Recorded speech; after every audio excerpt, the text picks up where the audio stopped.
Habilidades gerenciales y jerarquía organizacional. El gerente del siglo XXI debe poseer varios tipos de habilidades. A. Habilidades técnicas.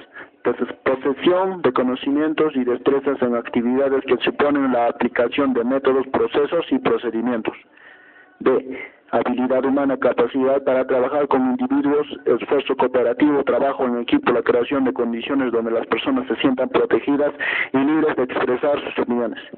C. Habilidad de conceptualización, capacidad para percibir el panorama general, distinguir los elementos más significativos de una situación y comprender las relaciones entre ellos. Otro, habilidad de diseño, capacidad para resolver problemas en beneficio de la empresa, para ser eficaces y particularmente en los niveles organizacionales superiores.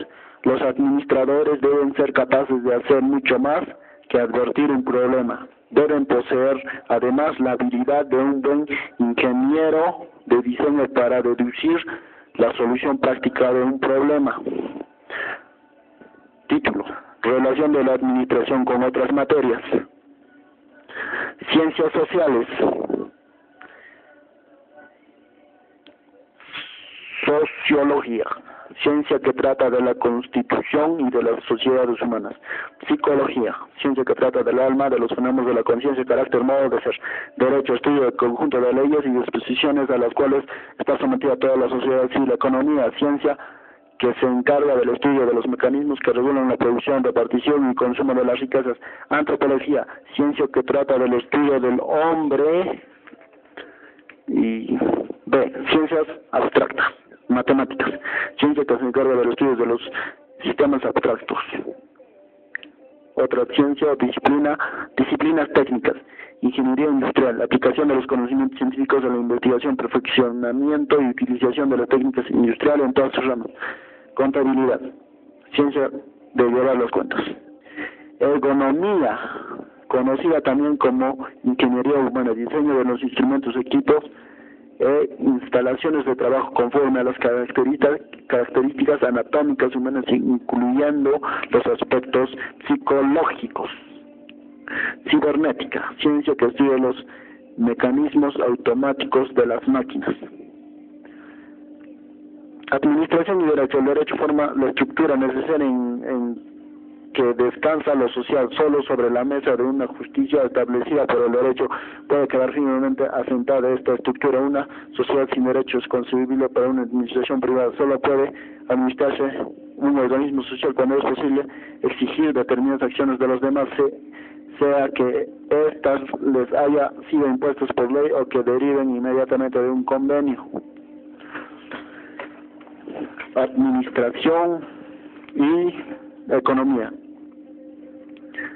La administración tiene como fin lograr la máxima eficiencia en las formas sociales, esto es obtener el máximo de resultados como mínimo de esfuerzo de recursos.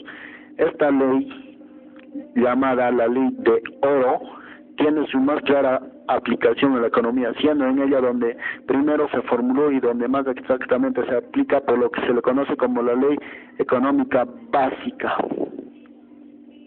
Administración e ingeniería industrial. Quizá la relación de lo administrativo con el mundo en el que se realizan los fines económicos se ve en forma más clara y más frecuentemente que con la teoría económica, con las actividades y técnicas productivas, esto es, con las técnicas de la ingeniería aplicada de la industria.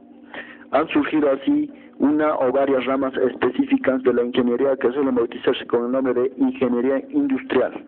En primer lugar se le conoce con este nombre quizás y frecuentemente como ingeniería administrativa.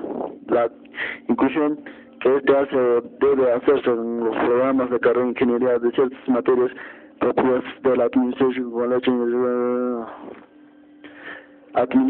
y la escuela matemática. Otra de las escuelas ya formadas es la que arranca desde el hecho indiscutible de que la aplicación de las técnicas parcial o totalmente matemáticas ha permitido un enorme avance en los campos de la ciencia, como los relacionados con la fijación de cursos alternativos, su valoración y su consiguiente ayuda en la toma de decisiones a través de la investigación de operaciones.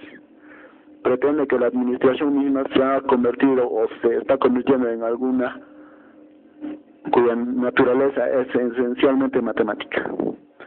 Administración y psicología, semejanzas entre ambas al explicar la psicología, la forma como opera la motivación de los actos humanos y conscientemente la forma de predecirlos, al menos parcialmente, da la razón de las acciones que el hombre realiza en cualquier organismo social y sirve por ello para explicar en gran parte los fenómenos sociales. Administración y moral. Por otra parte, debe hacerse notar que la falta de máxima eficiencia de las